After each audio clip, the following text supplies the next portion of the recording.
Hello everyone, welcome back to my channel. Last video में हमने salary का एक पार्ट अलाउंस को कवर किया था। आई होप आप लोगों ने देखा होगा। अगर नहीं देखा है तो लिंक मैंने डिस्क्रिप्शन बॉक्स में डाल दिया, आप लोग ज़रूर देखो, क्योंकि आज का जो हमारा टॉपिक है परक्विजिट्स, और इसे समझने के लिए अलाउंस का कॉन्सेप्ट क्लियर होना भी बहुत ज़रूरी है। So let's get started. What is perquisites? The term perquisites includes all benefits and amenities provided by the employer to the employee in addition to salary and wages, either in cash or in kind, which are convertible into money. So perquisites कुछ benefits और amenities होते हैं and it may be in cash or in kind, जो employer अपने employee को salary के साथ provide करता है। अलाउंस में हमने देखा था कि एम्प्लॉयज़ को हर महीने सैलरी के साथ कुछ एडिशनल फिक्स अमाउंट मिलते हैं, जिनसे वो अपने उनके जो भी ज़रूरत के खर्चे होते हैं उन्हें वो पूरा कर लेते हैं। For example, house rent allowance से एम्प्लॉयज़ अपने घर का किराया दे सकते हैं। चिल्ड्रन एजुकेशन अलाउंस से बच्चों की फ़ी दी जा सकती है। मेडिकल अलाउंस मेडिकल के खर्चे के लिए। इसी तरीके से बहुत सारे allowances like uniform allowance, servant allowance, transportation allowance, बहुत सारे अलाउंसेस एम्प्लॉय को मिलते हैं और उन पैसों से एम्प्लॉयज़ अपने उनके जो भी पर्टिकुलर रिक्वायरमेंट होते हैं उन्हें वो पूरा कर लेते हैं। अब एम्प्लॉयर अगर एम्प्लॉयज़ के हाथ में फ़िक्स अमाउंट देने के बजाय उनकी ज़रूरतों को खुद पूरा कर दे या उन्हें कुछ बेनिफिट्स और अमेनिटीज़ प्रोवाइड कर दे तो उसे परक्विजिट्स कहते हैं। फॉर एग्जांपल, हाउस रेंट की जगह एम्प्लॉयर एम्प्लॉय को एक रेंट फ्री अकोमोडेशन प्रोवाइड कर सकता है, तो ये रेंट फ्री अकोमोडेशन एक तरह का परक्विजिट्स है। इसी तरह से मेडिकल अलाउंस की जगह एम्प्लॉयर का खुद का हॉस्पिटल हो सकता है या फिर किसी दूसरे हॉस्पिटल में इस तरह का अरेंजमेंट हो सकता है जहाँ पे एम्प्लॉयज़ और उनके फैमिली मेम्बर्स जाकर ट्रीटमेंट करा सकते हैं। This is also a perquisite. And children education allowance की जगह एम्प्लॉयर का खुद का स्कूल हो सकता है या फिर किसी दूसरे स्कूल में टाई अप किया हो सकता है जहाँ पे एम्प्लॉयज़ के बच्चे जाकर पढ़ सकते हैं। तो ये जितने भी फैसिलिटीज़ और बेनिफिट एम्प्लॉयर अपने एम्प्लॉयज़ को प्रोवाइड करता है, ये सारा कुछ परक्विजिट होता है। तो हमें ये देखना है कि एम्प्लॉयज़ को कितने तरह के परक्विजिट्स मिलते हैं और क्या वो सारे टैक्सेबल होते हैं। अगर टैक्सेबल होते हैं तो उनकी टैक्सेबल वैल्यू किस तरीके से फाइंड आउट करनी है, इन सभी चीज़ों को आज के वीडियो में हम लोग डिस्कस करने वाले हैं। Section 17(2) of Income Tax Act gives inclusive definition of perquisites. Based on the definition, perquisite can be classified into 3 different categories. Income Tax Act का Section 17(2) हमें ये बताता है कि कौन कौन से perquisites एम्प्लॉय को मिलते हैं और वो टैक्सेबल होते हैं या एग्जेम्प्ट होते हैं और उनकी वैल्यूशन किस तरीके से होती है, इन सभी चीज़ों को इस सेक्शन में मेंशन किया गया है। On the basis of taxability perquisites को अलग अलग कैटेगरी में क्लासीफाई किया जा सकता है। तो चलिए देखते हैं परक्विजिट्स कितने तरह के होते हैं। Types of perquisites. Perquisites taxable in the case of all employees, perquisites exempt from tax in the case of all employees and perquisites taxable only in the hands of specified employees. तो कुछ perquisites सभी employees के लिए taxable होते हैं, कुछ perquisites सभी के लिए एग्जेम्प्ट होते हैं, and there are some perquisites which are taxable only in the hands of specified employees. तो ये टॉपिक काफ़ी वास्ट है, इसलिए मैंने इस पूरे टॉपिक को 4 पार्ट्स में डिवाइड किया है। पार्ट 1 एंड पार्ट 2 में मैं इस topic perquisite taxable in the case of all employees इसे कवर करने वाली हूँ। पार्ट 3 में perquisite exempt from tax in the case of all employee and perquisite taxable only in the hands of specified employee को part 4 में cover करने वाली हूँ। So let's start with perquisite taxable in the case of all employees. Perquisite taxable in the case of all employees. So let's see कौन कौन से perquisite सभी employees के लिए टैक्सेबल होते हैं।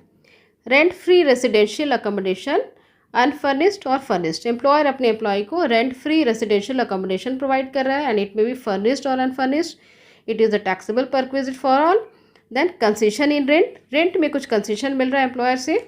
Payment by the employer in respect of obligation of employee, employee का कोई ऑब्लिगेशन एम्प्लॉयर पूरा कर रहा है। Insurance premium payable by employer, employee का इंश्योरेंस प्रीमियम एम्प्लॉयर पे कर रहा है।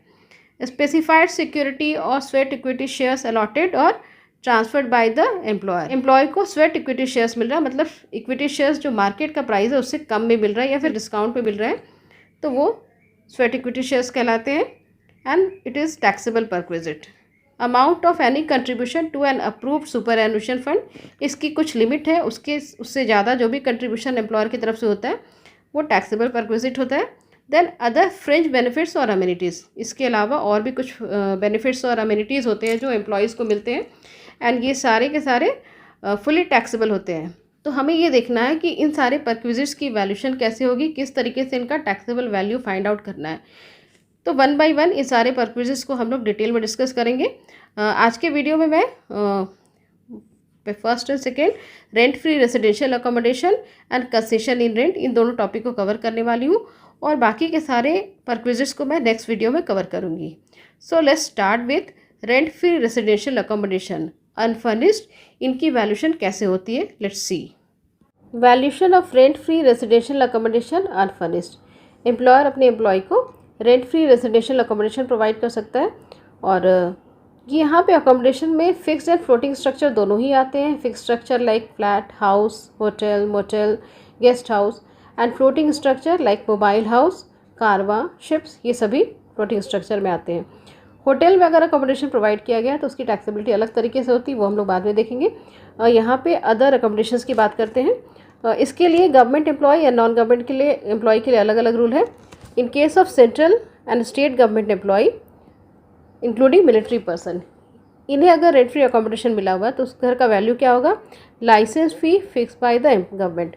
गवर्नमेंट ने उस घर का जो भी लाइसेंस फ़ी फिक्स किया है वही उस घर की टैक्सेबल वैल्यू होगी। और ये क्वेश्चन में यूजुअली मेंशन किया रहता है, तो आपको कोई परेशानी नहीं होगी इधर इस केस में। And for non government employee में ये देखना होगा कि जो अकोमोडेशन प्रोवाइड किया गया है वो उन एम्प्लॉयर का खुद का है या फिर उन्होंने रेंट पर लेकर के एम्प्लॉय को प्रोवाइड किया है।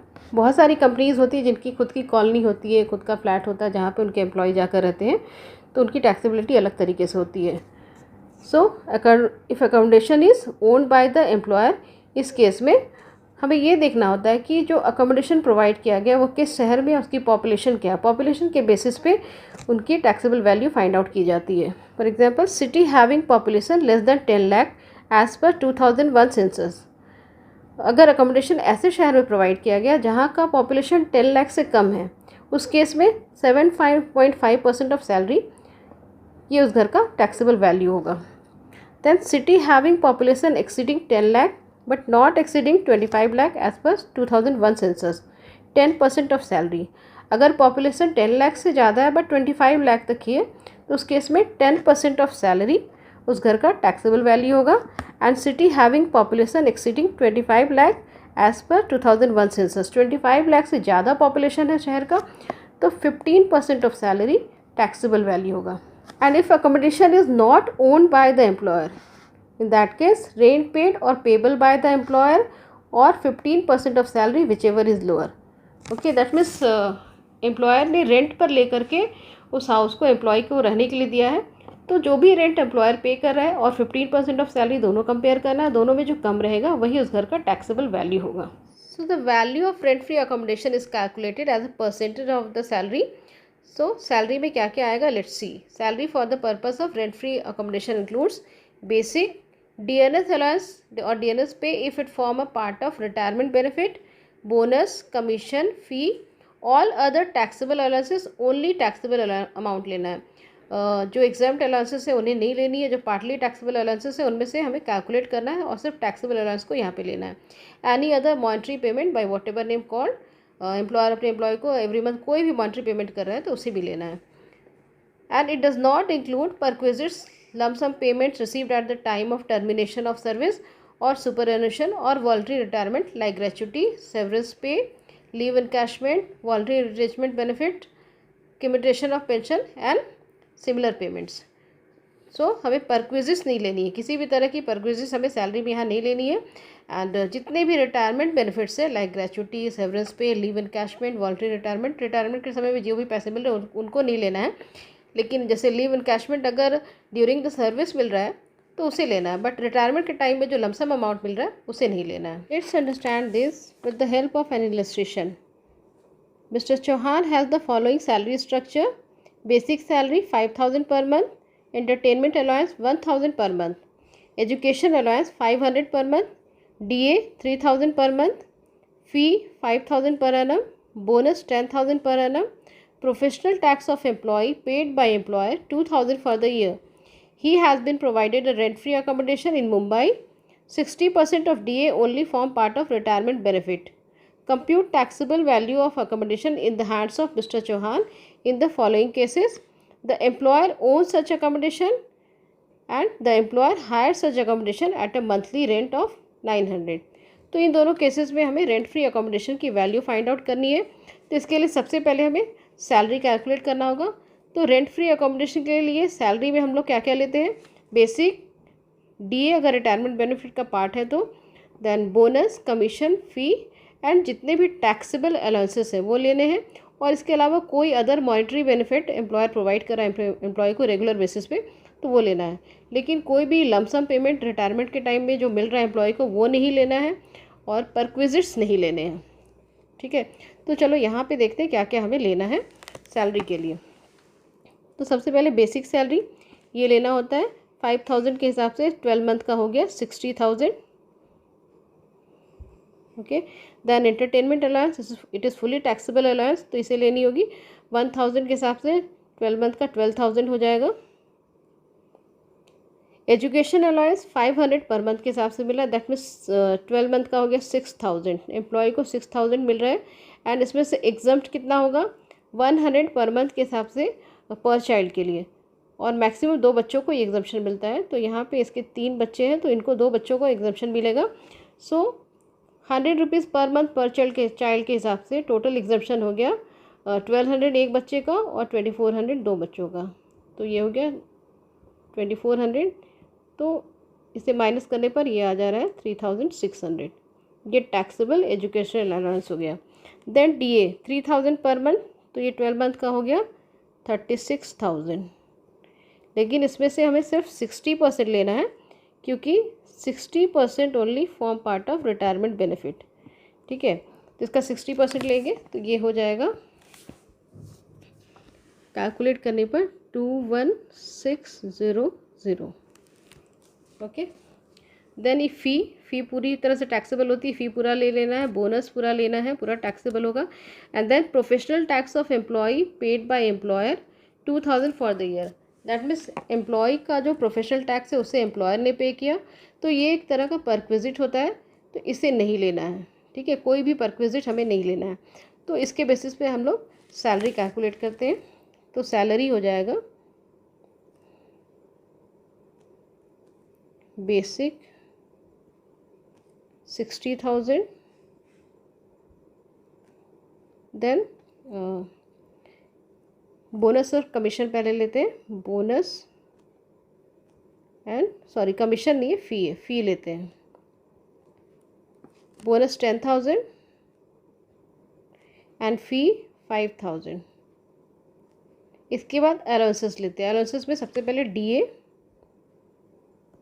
डीए का 60% लेना है, so 21,600। Then entertainment allowance,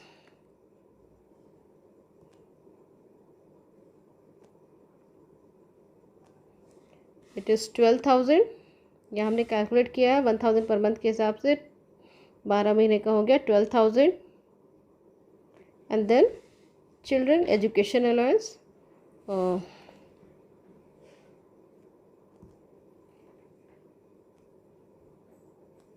it is taxable value उसका हो गया 3600, सो विल टेक 3600।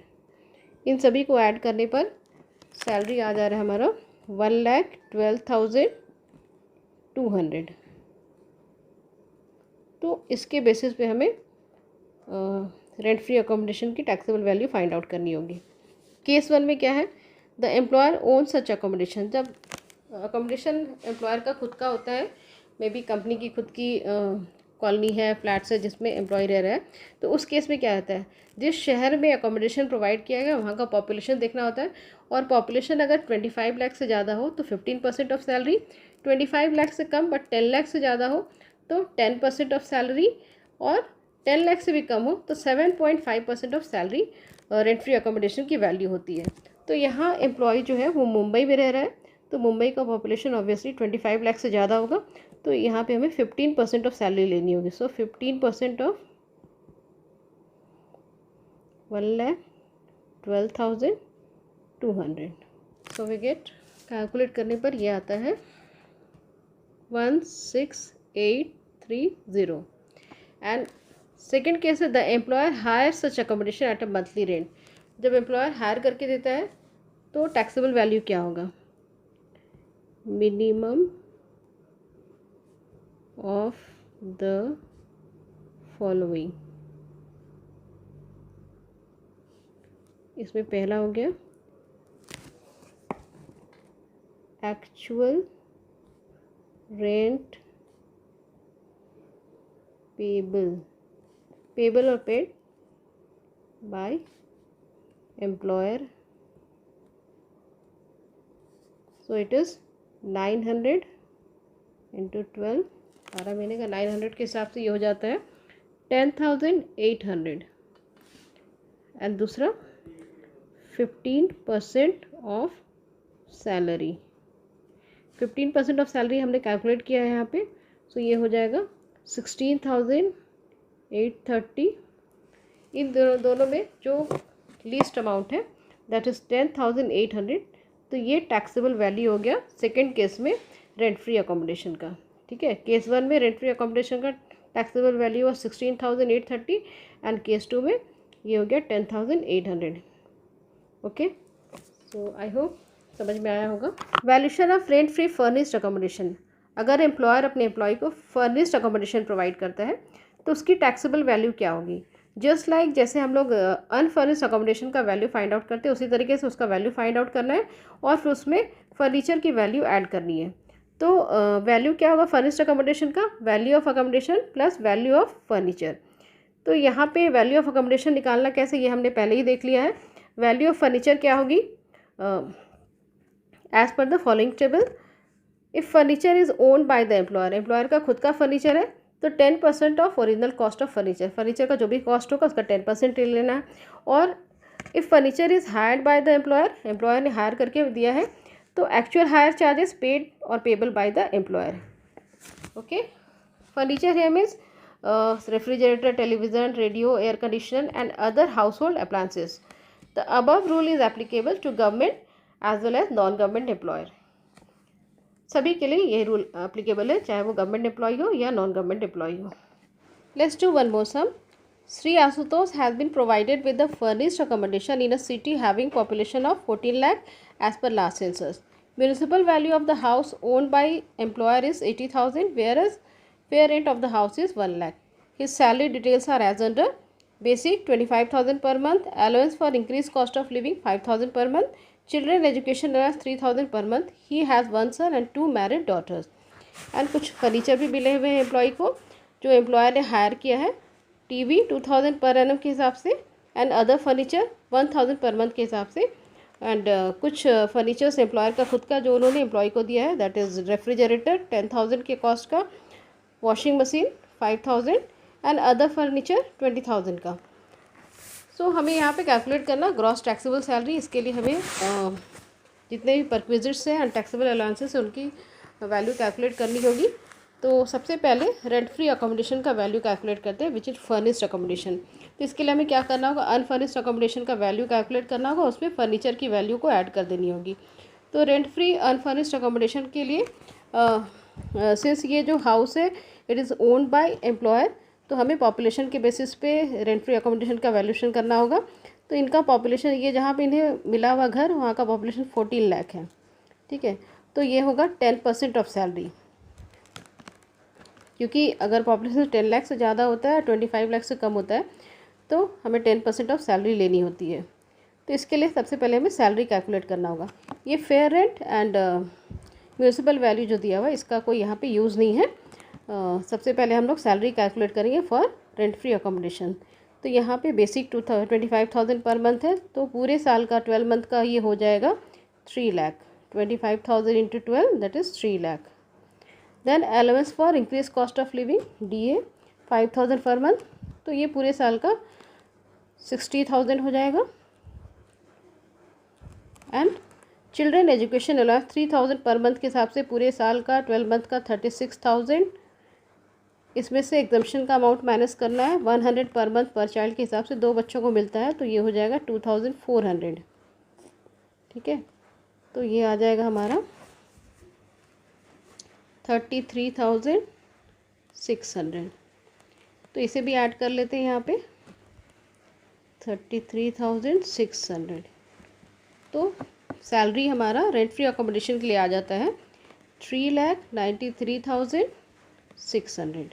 ओके, तो रेंट फ्री अकोमोडेशन का वैल्यू क्या होगा, 10% of 3,93,600, that is 39,360.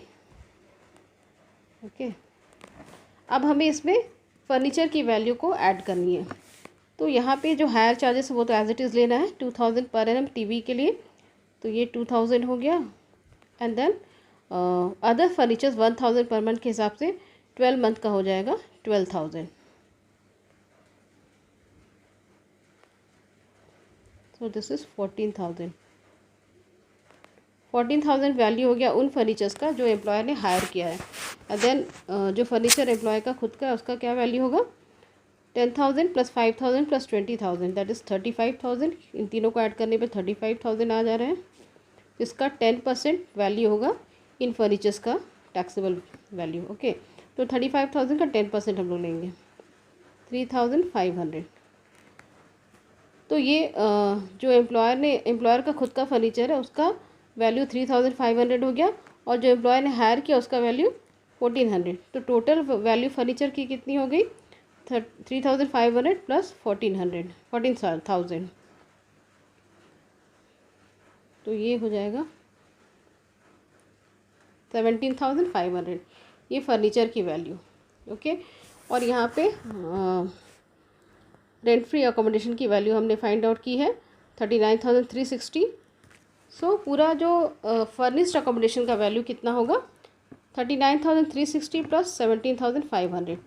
तो रेंट फ्री फर्निश्ड अकोमोडेशन का वैल्यू कितना हो जाएगा, 39,360 plus 17,500। So it comes 56,860। Okay, so हमने सब कुछ कैलकुलेट कर लिया। Now we can calculate gross taxable salary. इसके लिए हमें बेसिक लेना होगा। बेसिक ये फुली टैक्सेबल होता है, so 3 lakh. Then DA is also fully taxable, 60,000. Then children education allowance,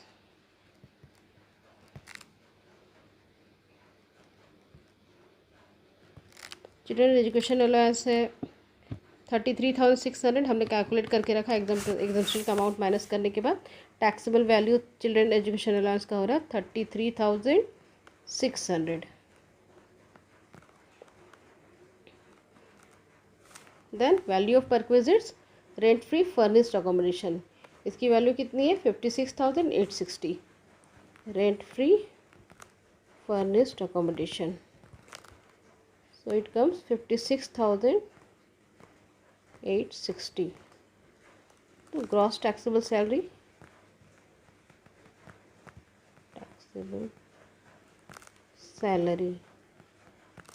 इन सभी को ऐड करने पे we get 4,50,460. Okay, so this is the taxable salary for employee. Now valuation of accommodation provided at concessional rate. That means employer ने employee को rent free accommodation नहीं provide किया, but कुछ concessional rent पे accommodation provide किया है, तो उसकी value क्या होगी, valuation will be made as if the rent free accommodation is provided and the amount so computed will be reduced by the rent payable by the employee. Okay, rent free accommodation की value find out करनी है, और उसमें से employee जो भी amount पे कर रहा है वो minus कर देना है to find out value of accommodation provided at concessional rate. So value क्या होगा, value of rent free accommodation as usual, rent free accommodation की value find out करनी है, then उसमें से लेस करना है, less rent payable by employee to employer for the above facility. जो डिफरेंस आएगा that will be taxable value of perquisites. Accommodation provided in hotel, अगर होटल में अकोमोडेशन प्रोवाइड किया गया है तो उसकी टैक्सेबल वैल्यू क्या होगी, in this case value of perquisite shall be minimum of the following, 24% of salary for the period such accommodation is provided and actual charges paid और payable to such hotel. Okay, that means 24% of salary लेनी है and actual charges जो employer pay कर उससे compare करनी है, और दोनों में जो कम अमाउंट रहेगा वही उस परक्विजिट्स की वैल्यू होगी, टैक्सेबल वैल्यू होगी। कुछ और पॉइंट्स जो हमें देखने हैं, if the following conditions are satisfied then nothing is taxable. Such accommodation is provided for period not exceeding in aggregate 15 days. Okay 15 days तक के लिए अगर ये अकोमोडेशन प्रोवाइड किया गया है तो इस पर कोई टैक्स नहीं लगता है, लेकिन अगर 15 डेज से ज़्यादा के लिए अगर प्रोवाइड किया जाता है तो उस केस में ये टैक्सेबल होगा. फॉर एग्जांपल अगर अकोमोडेशन 45 डेज़ के लिए प्रोवाइड किया गया है तो 45 माइनस 15 दैट मीन्स 30 डेज़ के लिए ये टैक्सेबल हो जाएगा.